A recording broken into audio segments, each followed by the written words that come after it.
Today, I want to go a little further into the idea of grace versus law or works versus faith. And we're going to be back in Romans 4 for this.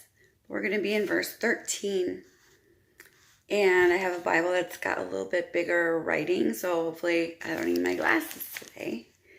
It says, "It was not through the law that Abraham and his offspring received the promises that he would be heir of the world, but through the righteousness that comes by faith.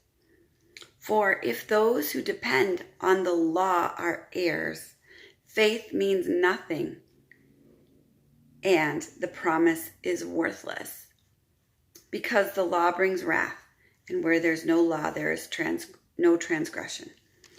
I just think this little couple verses is just so important in continuing the theme that we've been discussing of our righteousness and our blessing and our just salvation. Our life with God is dependent on a promise and God's grace and his life source coming to us, something to be received, something to be thankful for, rather than something that we have to earn by our shaky performance and by our efforts.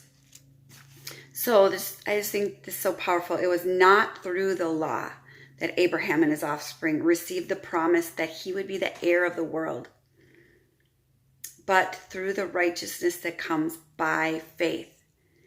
So Abraham said yes to God. He believed that the promise that he would be the heir of the world.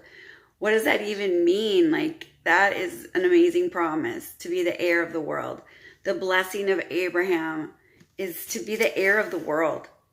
But it is not through the law that Abraham received these promises. It was through the righteousness that comes by faith. Because of the gift of righteousness that comes by faith, because of God's grace towards us, his unmerited favor towards us, his own effort and perfect work for us on the cross, that we are the recipients of this promise, which has nothing to do with law. And so I'm going to just end it here because I haven't been able to upload things lately because of my storage issues.